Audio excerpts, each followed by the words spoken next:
Welcome to the Female VC Lab podcast. I have Mary here. Mary, in one line, give me your name, your title, and the name of your fund. Thank you so much for having me. My name is Mary King. I'm a vice president at the Aligned Climate Fund, which is the venture strategy of Aligned Climate Capital. Wonderful. So, what inspired you to become a venture capitalist or investor? I went to a school and an undergrad that did co-ops, and I Huh. did three. My middle co-op was at a venture debt firm out in the Bay Area called Hercules Capital, and I had a really Yes. great mentor there. Yeah, and who really encouraged me to explore the clean tech space, explore the venture space. So he introduced me to it actually. Tell me a little bit about your thesis and the motivation behind the thesis. Align's thesis is to accelerate the clean energy transition by investing in, as an overarching firm, the assets and the companies that are decarbonizing our infrastructure. So we Wow, separately that's have, great. yeah, we separately have a team that buys solar and battery storage assets, but I sit on the venture side where we invest in seed to Series B companies that have a proven solution in either clean energy, efficient, and resilient infrastructure, electric transport, or sustainable land use that can make a difference in climate, either mitigation, adaptation, resilience today. We are on our sophomore fund, so $85 million in the current Oh, fund. We congratulations. made, thank you, yeah, That's a big deal. 15 investments to date. Yeah, it's great. It's great to be out of Fund One territory. Yes. Tell me a little bit about how you see, you talked about solar assets. How do you see geothermal or nuclear or any of those types of energy sources playing into your thesis? You set me up too well for that. Sorry. We are, no, I love I it. try. I love it. So we actually have done both intermittent and base load clean energy investments. So we have done Okay. investments in solar and battery storage companies. We recently did an investment in a geothermal company Okay. called XGS.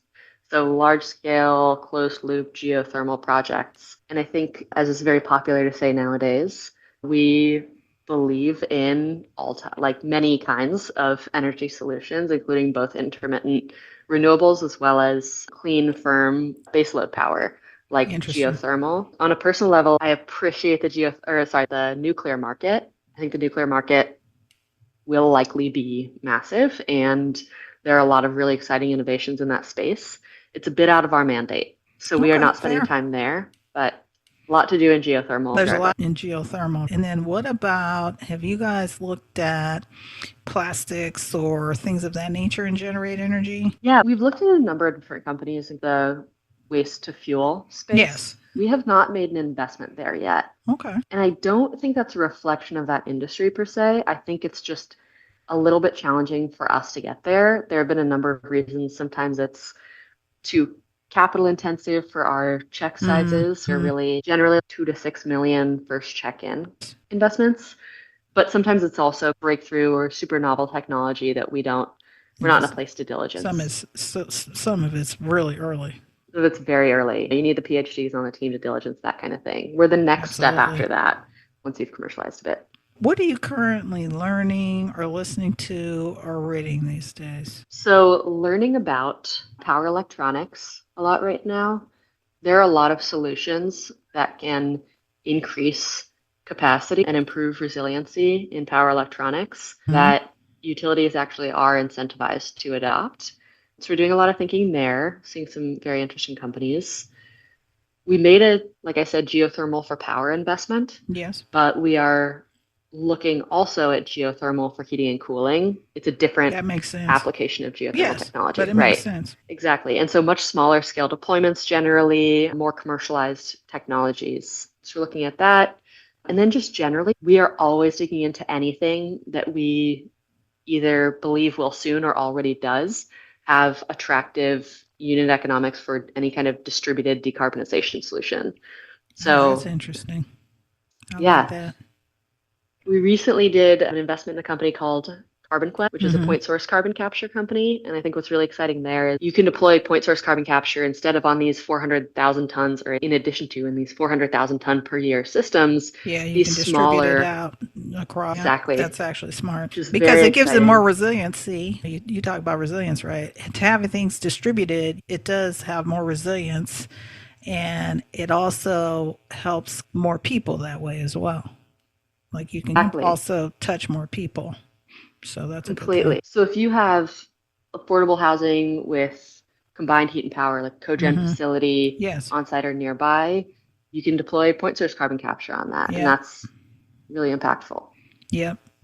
And then you could distribute it out because then maybe you don't have a full, like maybe you don't have a traditional grid. You have almost like a mesh, for lack of a better word. And then you can put those points out. And It's then, funny you and say then it that. covers more. And then you're actually safer because if one part goes down, your whole thing doesn't go down.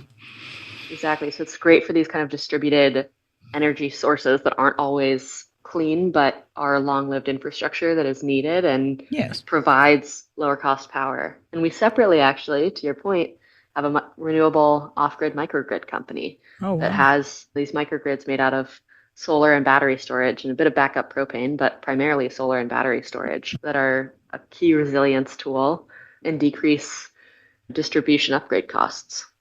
That's good. Yeah.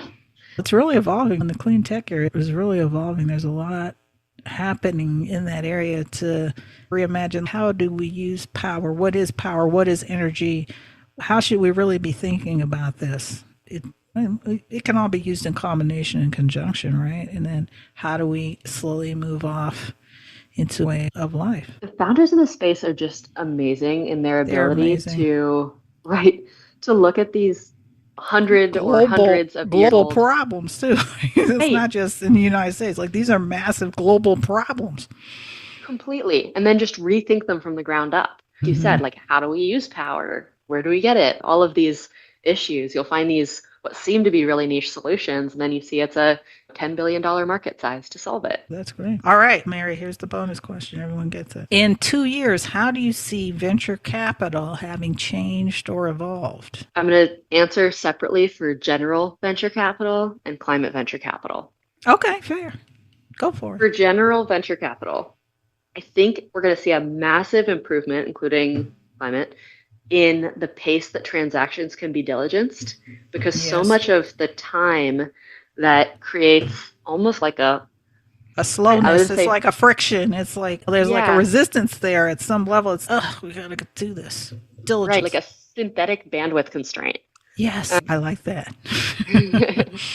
I think once we are able to use AI tools as effectively as they will be able to be used in the next couple of years for Mm-hmm. diligence, I think we'll be able to see a lot more companies move through VC pipelines much faster. And so hopefully more deals are getting done and more thoughtful diligence is being done. Yeah. So hopefully that helps companies a bit. Climate specific, I'm really excited because Aligned strategy is really watch technologies as they come down. We call it the risk curve. It could be the cost curve, Yeah. science, Could be exactly, whatever policy, you're looking at for that risk curve. Yeah. exactly. Whatever the risk is with that company, as it comes down, then they become venturable investments at different stages for different funds. And I think we're going to see more technologies come down that risk and cost curve faster. Hot areas will shift like they always do. Everything does. But you know what? I think your point about the AI diligence can help with that as well, right? As you're diligencing companies, it could almost be an automated thing at some levels. And based on what your portfolio is, you can start also spotting trends out of that information if it's almost going to be like an automatic diligence even if you're not going to do the initial investment. They could get some preliminary feedback and then it's, oh, this is interesting, and you start seeing patterns, and that's going to make it very interesting. Completely. And there will be so much more data. We're already seeing it Yes, available from companies to be able to make absolutely. decisions. I'm 100%. very excited for it. Wonderful. So how do people contact you? I think LinkedIn is the best. And to your question earlier that I skipped on what am I reading?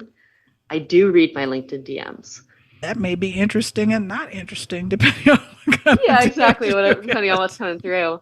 But yeah, reach out on LinkedIn, send me a message. I always read those and do my absolute best to respond. So that's the best place to reach me. Wonderful. So thank you so much, Mary King from Aligned Climate Fund, number two, which is awesome, Thank you so much. for being my guest on the